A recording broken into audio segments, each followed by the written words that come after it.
Hello, welcome back to the reading of the poem of the Man God, written by Maria Valtorta, Volume 2, Chapter 188, Part 3, From Tabor to Endor, in the Cave of the Necromancer, Encounter with Felix, who becomes John.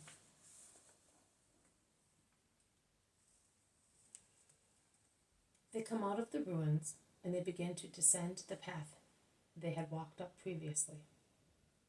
The man blind in one eye is still there.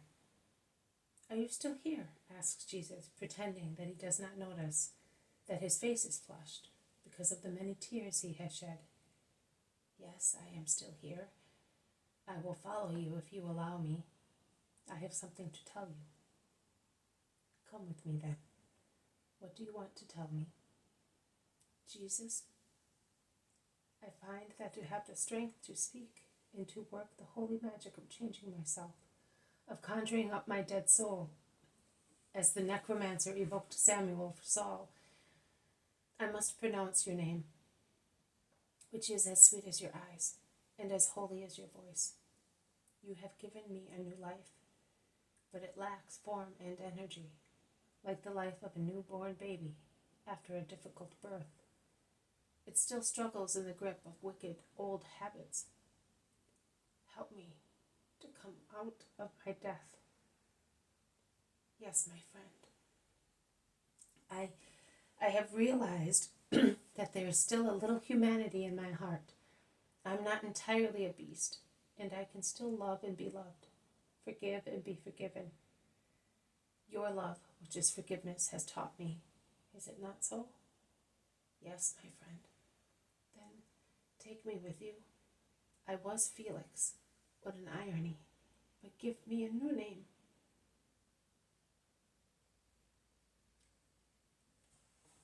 That my past may be really dead. I will follow you like a stray dog, which finally finds a master. I will be your slave, if you wish so, but do not leave me alone. Yes, my friend. What name will you give me? A name dear to me, John, because you are grace granted by God. Will you take me with you? Yes, for the time being. Later you will follow me with my disciples. But what about your house? I have no house any longer.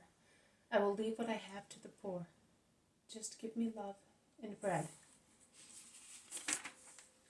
Come.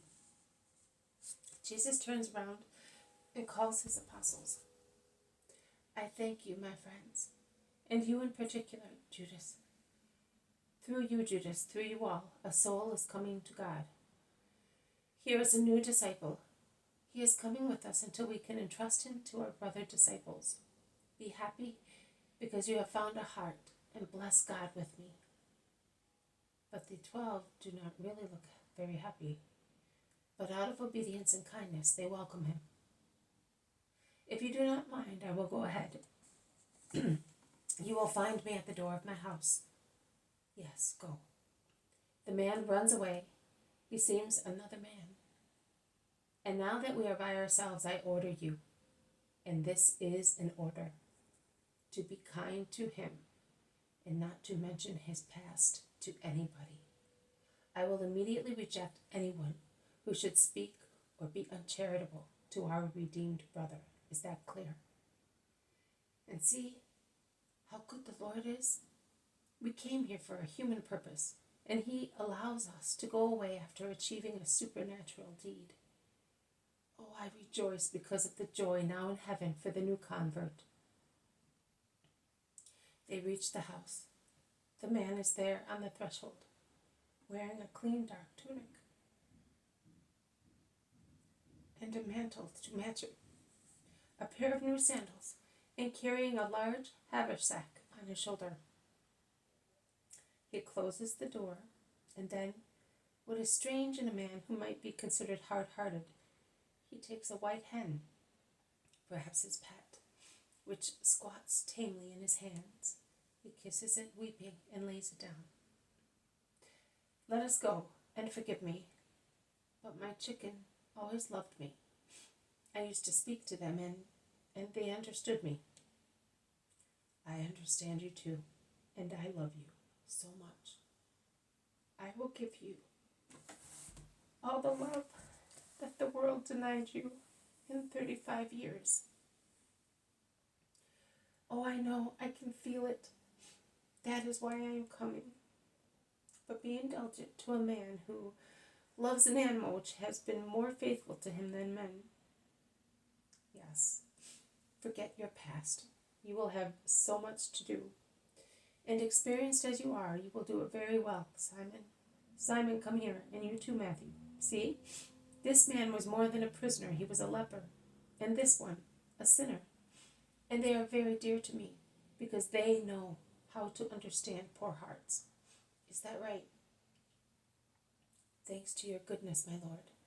But you may rest assured, my friend, that everything is cancelled by serving him.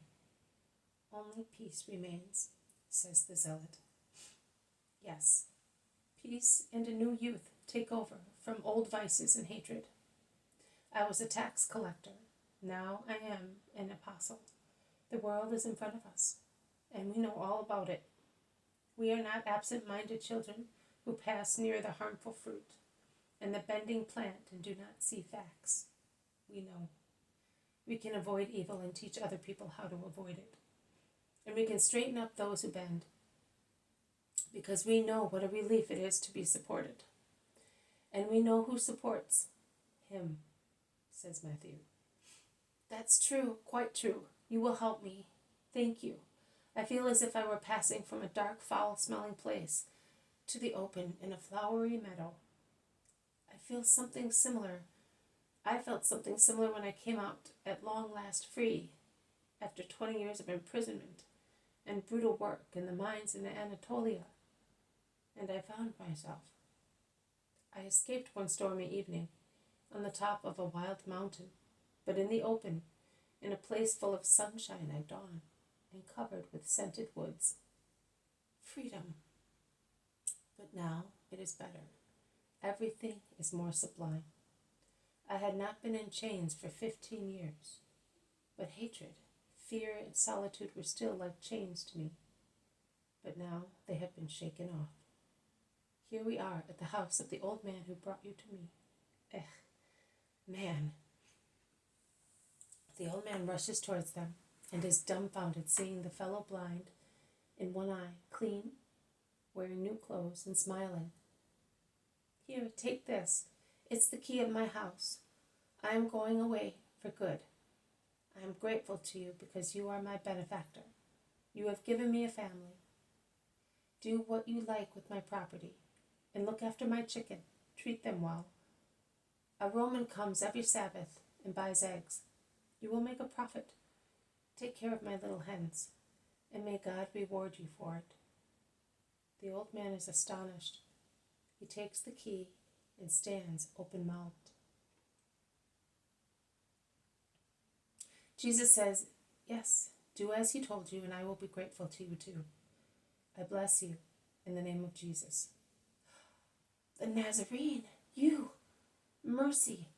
I have spoken to the Lord. Women, men, the Messiah is here.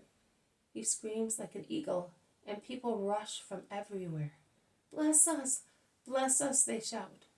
Some shout, stay here, and others, where are you going? At least tell us where you are going.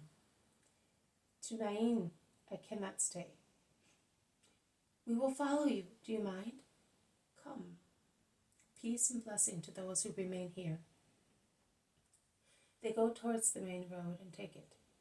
The man who is walking near Jesus and can hardly carry his haversack draws Peter's curiosity. What have you gotten there that is so heavy, he asks. My clothes and some books. My friends, after and at the same time as the chicken. I could not part with them, but they are heavy. Science is heavy, of course, and who likes it, eh? They prevented me from becoming mad. You must be fond of them. What books are they? Philosophy, history, Greek, and Roman poetry. Lovely, certainly lovely, but do you think you will be able to carry them with you? Perhaps I will be able to part with them. But you cannot do everything at once. Can you, Messiah? Call me Master. No, you cannot. But I will let you have a place where you will be able to keep your friends, your books. They may help you to discuss of God with the heathens. Oh, how free your thought is from all restrictions. Jesus smiles and Peter exclaims, no wonder, he is wisdom and goodness, believe me. And are you learned? Me? Oh, most learned. I can tell an Elise from a carp, and my erudition ends there. I am a fisherman, my friend. And Peter smiles humbly and frankly. You are an honest man. It is a science you learn by yourself, and a very difficult one to learn. I like you. And I like you too, because you are sincere. Also, when you accuse yourself. I forgive everything. I help everybody. But I am a ruthless enemy of false people. They make me sick. You are right. A false man is a delinquent. A delinquent. You are right. Say, would you mind giving me your sack for a little while? In any case, you may be sure that I will not run away with books. I think you are finding it difficult. 20 years in a mine breaks your back. But why do you want to toil? Because the Master has taught us to love one another like brothers. Give them to me, and take my rags. My bag is not heavy. There is no history, no poetry in it.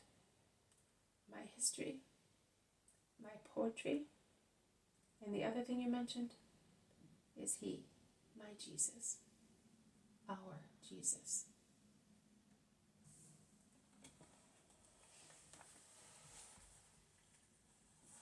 This has been a reading from the poem of the Man God, written by Maria Valtorta, Volume 2, Chapter 188, Part 3, From Tabor to Endor in the Cave of the Necromancer. Encounter with Felix, who becomes John. Thank you for listening. I will see you tomorrow. May God bless you, and may peace be with you.